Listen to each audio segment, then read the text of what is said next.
மன்மோகன் சிங் உடலுக்கு சோனியா காந்தி, ராகுல் காந்தி அஞ்சலி செலுத்தினர். கூடுதல் தகவல்களை நமது செய்தியாளர் சுசித்ராவிடம் கேட்கலாம். சுசித்ரா, முழுமையான விவரங்கள். மறைந்த முன்னாள் பிரதமர் மன்மோகன் சிங்கிற்கு தற்போது குடியரசுத் தலைவர் திரௌபதி முர்மு நேரில் வந்து அஞ்சலியை செலுத்தியுள்ளார். டெல்லியினுடைய பிரதான சாலையான மோதிலால் நேரு சாலையில் அமைந்திருக்கக்கூடிய அவருடைய இல்லத்தில் நேரடியாக வந்து அவர் தன்னுடைய அஞ்சலியை செலுத்தியிருக்கிறார். பல்வேறு தலைவர்கள், பிரதமர் மோடி மட்டுமல்லாமல் மத்திய அமைச்சர்கள் உள்ளிட்ட பல்வேறு அரசியல் கட்சியினுடைய தலைவர்கள், தொழிலதிபர்கள் நேரடியாக வந்து அவருக்கு இறுதி அஞ்சலியை செலுத்தி வரும் நிலையில் தற்பொழுது குடியரசுத் தலைவர் திரௌபதி முர்முவும் நேரடியாக தன்னுடைய அஞ்சலியை அவர் செலுத்தியுள்ளது குறிப்பிடத்தக்கது. மிக முக்கியமாக இன்னும் சற்று நேரத்தில் பல்வேறு பாமகவுடைய முன்னாள் மத்திய அமைச்சர் பாமக தலைவர் அன்புமணி ராமதாஸ் நேரில் வந்து அவருடைய அஞ்சலியை செலுத்த உள்ளது குறிப்பிடத்தக்கது. மோதிலால் நேரு சாலையில் கனமழையையும் பொருட்படுத்தாமல் பல்வேறு அரசியல் கட்சியினுடைய தலைவர்கள் அவருக்கான ஒரு அஞ்சலியை அவருடைய இல்லத்திற்கு நேரடியாகவே வந்து செலுத்தி வருகிறார்கள். அதற்கான பலத்த பாதுகாப்பு ஏற்பாடுகளையும் தற்பொழுது டெல்லி காவல்துறை மற்றும் மத்திய ரிசர்வ் பாதுகாப்பு படையானது இங்கு செய்துள்ளதையும் நம்மால் காட்சிகளில் பார்க்க முடிகிறது. பொது போக்குவரத்து என்பது முற்றிலுமாக மாற்றம் செய்யப்பட்டு தற்போது அதற்கான ஒரு இறுதி அஞ்சலிக்கான ஏற்பாடுகளையும் டெல்லி காவல்துறை அதிகாரிகள் செய்திருக்கிறார். மொத்தமாக 33 ஆண்டுகள் நாடாளுமன்ற உறுப்பினராக இருந்து அதன் பிறகு இந்த ஆண்டு தொடக்கத்தில் மன்மோகன் சிங் அவர்கள் ஓய்வு பெற்றது குறிப்பிடத்தக்கது.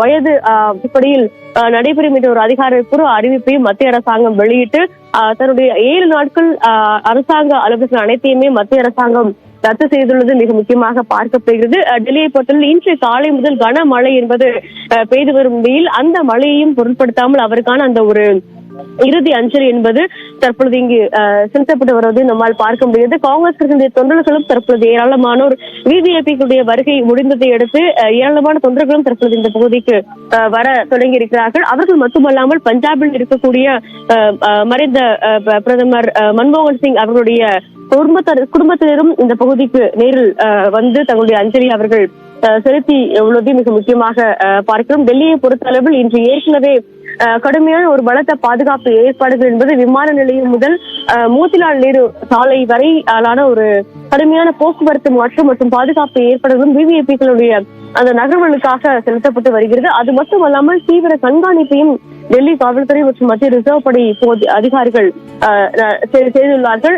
மிக முக்கியமாக 2 முறை பிரதமராக இருந்த பொழுது அவருடைய பணியாற்றிய மக்களவை மற்றும் மாநிலங்களவை சகாக்கள், அமைச்சகத்தினுடைய ஊழியர்கள் என அனைத்து அதிகாரிகளுமே இன்று காலை முதல் அவருக்கான ஒரு அஞ்சலியை அவருடைய இல்லத்திற்கு நேரடியாக சென்று செலுத்தி வருகிறார்கள். நேற்று நள்ளிரவு கர்நாடகாவினுடைய பெலகாவியில் நடைபெற்று வந்த அந்த ஒரு காங்கிரசுடைய மாநாட்டையும் ரத்து செய்துவிட்டு நேரடியாக காங்கிரஸ் தலைவர் மல்லிகார்ஜுன் கார்கே மட்டுமல்லாமல் எதிர்கட்சித் தலைவர் ராகுல் காந்தி ஆகியோரும் நேரடியாக கர்நாடகாவில் இருந்து டெல்லி வந்து நள்ளிரவு 2 மணிக்கு அவருக்கான ஒரு அஞ்சலியை செலுத்தியுள்ளார்கள். மீண்டும் இன்று காலை தற்பொழுது சோனியா காந்தி, ராகுல் காந்தி ஆகியோரும் தற்பொழுது அவர்களுடைய மன்மோகன் சிங் அவருடைய இல்லத்திற்கும் வந்துள்ளதையும் காண முடிகிறது.